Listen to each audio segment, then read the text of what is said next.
There is a kind of silence from a woman that doesn't come from punishment, doesn't come from playing games, doesn't even come from trying to make him chase. It comes from something much deeper, a moment where her soul finally says, I am finished explaining to someone who never wanted to understand me in the first place. Up until that moment, she wasn't silent at all.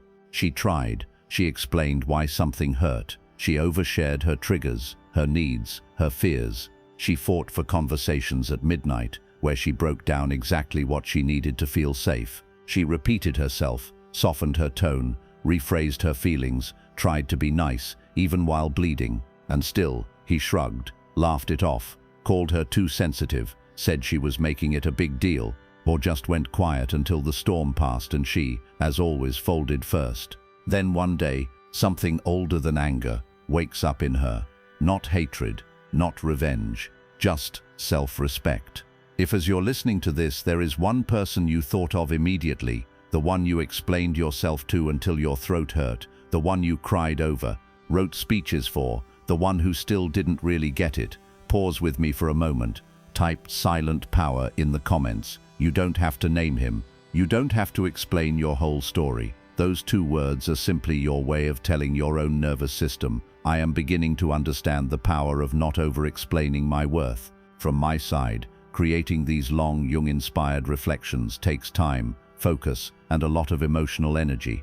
If you ever feel called to quietly support this work, there's a Buy Me a Coffee link in the description. It's never expected, but it genuinely helps me keep showing up with depth-centered content for women like you. And in that same description, you'll find a playlist of Jungian reflections on feminine energy, self-respect, boundaries, and rare souls. Save it. At the end of this video, it will pop up as an end screen. When you're about to sleep tonight, you can hit play and let it run softly in the background. Your body will rest, but your subconscious will keep listening, keep healing, keep choosing you. Now, through a Jungian lens, let's talk about the secret of feminine silence, the kind that makes him quietly rethink how he treated you, and more importantly, the kind that shifts you back into alignment with yourself. 1. Before the silence. When your voice became a plea to understand the power of feminine silence, you have to be honest about what came before it. Silence is not your starting point. You started loud in the most beautiful way, open, communicative, expressive. You told him what you like and what you don't. You shared your love language. You admitted your sensitivities. You gave him a map to your heart and believed he would handle it with care. When something hurt, you didn't just pull away, you tried to talk. When you disappear for days, it makes me feel unimportant. The joke you made in front of your friends really stung. I can't be the only one trying to make this work. At first, maybe he listened a little, maybe he apologized, promised to do better. But over time, you began to notice a pattern. You talked. He adjusted for a moment, then drifted back into comfort. So you talked more, wrote longer messages, used gentler tones, did your own research on communication, attachment, trauma. You thought, maybe if I phrase it better, he'll finally understand. Carl Jung would say this: you were not just communicating, you were unconsciously trying to fix something deeper by controlling the surface.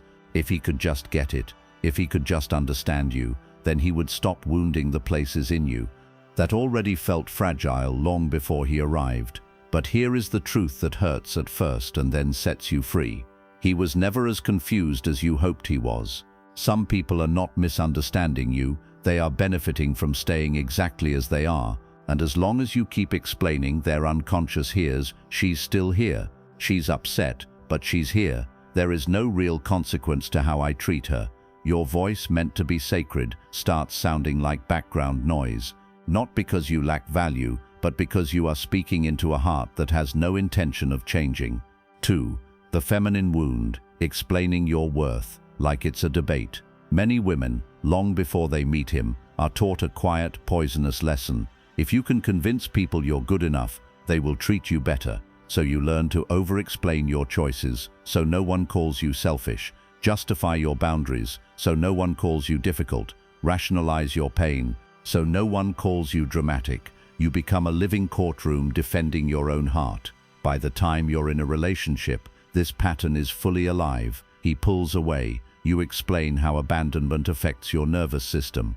He sends mixed signals. You explain attachment theory, hoping he'll wake up and show up. He disrespects a boundary. You give another long, gentle speech about respect, hoping this time it'll stick. Jung would call this the wounded ego, trying desperately to earn what should be basic. Instead of living from your deeper self, the part of you that simply knows your worth, you live from the part of you that believes worth has to be argued, proven, and defended. That is why you feel so tired. Every "we need to talk" is not just about him. It reopens old wounds where you had to argue for your reality with parents, teachers, friends, people who didn't listen the first 10 times either. Your explaining is not just about clarity. It's also about fear. Fear that if you don't explain perfectly, he'll leave. Fear that if you don't educate him, no one ever will. Fear that if you stop trying, you'll have to face the grief of seeing who he really is. That fear keeps you talking long after it's clear your words are not landing where you need them to. 3. The birth of feminine silence, sacred, not punishing. Then there comes a day that doesn't look like a Hollywood moment. No dramatic scene, no slammed doors, just a quiet click inside. You find yourself starting to type another long message, another careful explanation. Halfway through, your own words feel like déjà vu. You've said this before, many times. You realize this isn't a conversation anymore. It's a loop. You look at the pattern honestly. Every time you explain, he understands, just enough to keep you from leaving, but not enough to truly evolve. And something in you, older, deeper, more rooted, finally says, "This is not a misunderstanding. This is a dynamic, and I am done feeding it." This is where feminine silence is born. Not from games, not from manipulation, not from "I'll ignore him so he suffers," but from "I refuse to keep bleeding in a place that proves, again and again, it cannot hold my truth." Jung might say this is the self overruling the wounded ego.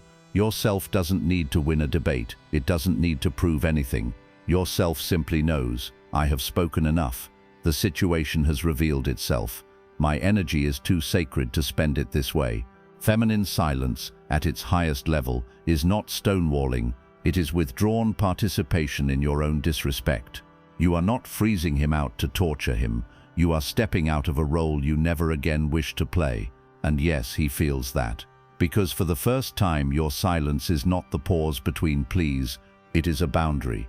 If this is speaking to you so far and you haven't yet, take a moment to like this video, subscribe, and tap the notification bell so you don't lose this Jungian space on the days you're tempted to explain yourself into exhaustion again. Your engagement genuinely helps this kind of long, depth-focused content reach other women who need language for what their soul is already doing. And remember, the playlist in the description is there whenever your heart is tired and needs company that actually sees it.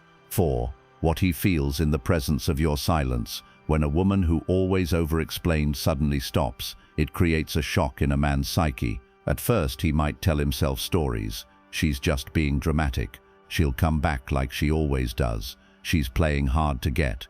He is used to your voice as a cushion, used to you reaching out first, used to long texts he can skim and ignore, used to emotional CPR every time he flatlines. But then days pass. Weeks you are not flooding his phone. You are not trying to drag him into conversations he doesn't want to have. You are quiet. You're not posting rage. You're not subtweeting him. You're not sending essays. You're living. Here is what happens psychically. Through a Jungian lens, his ego loses its favorite signal. Your over-explaining was proof he still had a grip on you. Without it, he has to face the possibility that you may actually be slipping away. His shadow, his unconscious guilt wakes up. As long as you kept initiating and repairing, he could tell himself, it can't be that bad if she's still here. Your silence forces him to sit with the echo of his own behavior. The jokes, the dismissals, the broken promises, the ways he minimized your feelings, those memories are now no longer offset by you coming back with kindness. He's confronted with the reality of your value. Jung talked about how we often only see the true value of a symbol when it disappears. Your presence used to be like oxygen, constant, assumed, invisible. Your silence pulls the oxygen out of the room. Suddenly he feels, wait, where is her good morning message? Where is her check-in? Where is the person who always understood me? On a deeper level, This is the first time he's forced to ask himself, did I actually lose something or someone? Not all men will rise to that question. Some will run from it, bury it, find a distraction. But the question is there. And for a man with any real depth, your silence does what none of your explanations could. It makes him sit alone with the reality of how he treated you. 5. Feminine silence versus cold punishment. Now we have to draw a very important line. Not all silence is sacred. Not all silence is feminine power. Some silence is manipulation, withholding affection to control him. Some silence is emotional immaturity, refusing to communicate, shutting down, playing guess what's wrong. That kind of silence doesn't invite respect. It invites confusion and resentment. The feminine silence that changes everything is different. It is clear in you. Even when no words are spoken to him, you know exactly why you are stepping back. You can say to yourself, I have expressed my needs already. I have seen enough of his pattern. I am no longer willing to argue with reality. You are not hoping he reads your mind. You are simply refusing to drag him across a finish line he has shown no desire to reach. In Jungian language, this is you integrating your animus, your inner masculine, which is responsible for action, boundary, direction. For a long time, your inner masculine was outsourced to him. If he commits, I feel safe. If he validates, I feel valuable. Now, through your silence, you reclaim that energy. I commit to me. I validate me. Your quiet is not ice. It's structure. You can still be warm, kind, friendly in general life. But the version of you that begged, argued, overshared, convinced, she has left the building. That shift is what he feels. Even if you still say hello, even if you are polite, even if you occasionally respond, he can feel that the energy that once fed his ego has gone home. And that is the silence that speaks the loudest. 6. How your silence actually heals you. Yes, the title of this reflection mentions him rethinking how he treated you, and often he does. But the real miracle of feminine silence is what it does for you. For the first time in a long time, your nervous system is no longer living on high alert, waiting to be heard. You're not checking your phone every 5 minutes to see if he finally responded to your essay. You're not rehearsing arguments in your head. You're not composing speeches in the shower. You feel space. At first, the space is full of noise. Did I do the right thing? What if he thinks I don't care? What if no one else ever understands me like I hoped he would? Jung would say this is your shadow, your fear of being unlovable, your fear of being alone coming up to be met. If you stay with it, something beautiful begins to happen. You realize you are not dying without his constant presence. You can sleep, eat, function, even laugh. Your mind slowly stops circling only around him and returns to you. Your energy, which for so long ran outward toward fixing him, educating him, stabilizing him, now flows back into your own life. You have more bandwidth to focus on your work, feel your own feelings without making them a performance, reconnect with friends you neglected, explore hobbies or paths you shelved while you were busy writing emotional dissertations. Feminine silence is not empty. It is a container where your soul finally hears itself again. And as you sit in that silence, little by little, something inside you whispers, I thought I needed him to hear me. What I really needed was to stop abandoning myself.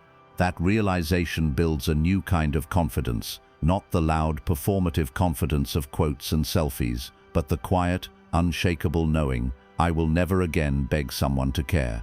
If I am not safe to be myself here, I will leave. My words are precious. I won't throw them at closed doors.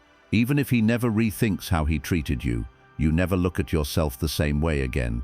And that is the true upgrade. If this is resonating, and you haven't yet, take a moment to like this video and subscribe, then tap the notification bell so this Jungian space stays close on the days you're tempted to trade your silence for one more exhausting argument. And remember, the playlist in the description is there when you need to fall asleep to words that remind you of your own worth. 7. Will he really rethink how he treated you? Let's answer the question directly. Will your silence make him rethink how he treated you? It depends on who he is and where he is in his own psychological growth. There are 3 common responses. 1. The unconscious avoidant type. He feels the discomfort, but instead of reflecting, he runs. He tells himself you're crazy, overreacting, too emotional.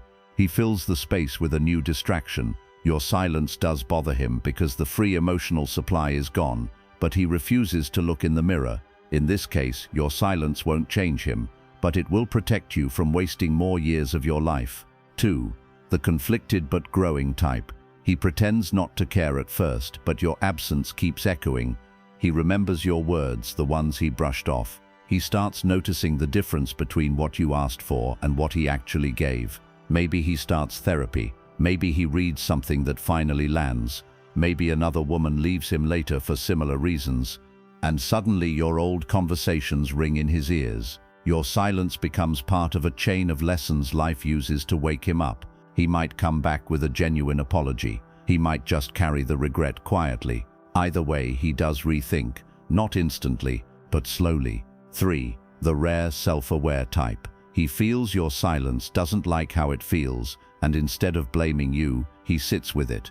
He revisits the chats, the tone he used, the way he dismissed your efforts. He sees a pattern, not just with you, but with people before you. His shadow becomes too loud to ignore. He reaches out, not with excuses, but with, "I see what I did. I understand why you pulled back. I respect your silence. If the door is closed, I accept that. I just needed to acknowledge my part." That is rare, not impossible, but rare. Jung would say this depends on whether a man is ready to move from the shallow persona to his deeper self. Your silence is not a magic spell that guarantees his growth. It is simply a powerful mirror. What he does with that mirror is between him and his own soul. But you have already grown. Your silence is proof. 8. The real secret. Silence is not about him, it's about who you refuse to be anymore. Here is the deepest layer of this. The true secret of feminine silence is that it's never really about making him rethink anything. That's a side effect, a possible bonus. The real secret is this. Your silence marks the day you stop being a woman who betrays herself to stay understood. You stop being the one-woman rescue mission for men who refuse to meet you emotionally. You stop living as a walking explanation and return to being a living presence. Jung would say this is a major step in your individuation, your path toward becoming a whole integrated self, rather than just a reflection of what others want from you. From this day forward, your energy says, if you want access to me, you will have to bring more than charm and chemistry. You will have to bring consciousness. You can still love deeply. You can still communicate. You can still be soft, warm, playful, vulnerable, but you will not over-explain your boundaries, chase down emotional clarity he never intends to give, trade your peace for the illusion of being on good terms, stay available to someone who treats you like an emotional option. Your silence becomes a filter. People who are serious about growth will feel the weight of losing your openness, and if they are meant to, will rise to meet you with their own. People who are not will fall off, and that is not a tragedy. That is a sorting. You are not for everyone. You are for the ones who can feel the difference between a woman who stays because she's scared to be alone and a woman who stays because her soul feels safe. You, the woman who has written paragraphs trying to be understood, who has talked in circles, cried, begged, who has felt invisible even while pouring her heart out. Hear this. You are not difficult for needing respect. You are not too much for wanting emotional honesty. You are not cold for going quiet after your truth has been ignored too many times. Carl Jung would not call your silence cruelty. He would call it a correction, a shift from chasing out a validation to listening to your inner self. If this spoke to you, and you haven't already, type silent power in the comments. Not as a threat to anyone, but as a small promise to yourself. I will not use my voice to beg for what my absence will reveal more clearly. I will speak once with truth. And if that is not honored, my silence will finish the sentence. If this reflection held you in any way, it truly helps when you like this video, subscribe and tap the notification bell so this Jungian corner of the internet stays close on the days you need reminding of your worth. From my side, these long, carefully crafted scripts take real time, focus and heart to create. If you ever feel moved to support this work, there's a Buy Me a Coffee link in the description. Never required. Always deeply appreciated. And don't forget, in that same description, you'll find a playlist designed for women exactly like you, deep feelers, old souls, women in their return era, who are learning the quiet power of choosing themselves. Tonight, when you're about to sleep, instead of rereading old conversations, instead of composing messages you won't send, open that playlist, hit play, and let it run softly in the background as you drift off. Your body will rest, but your subconscious will keep listening, keep healing, keep anchoring this new truth. You do not need to shout to be powerful. You do not need to beg to be worthy. Sometimes the most feminine, magnetic, soul-aligned move you can make is to fall completely silent in the places where your heart has already said enough.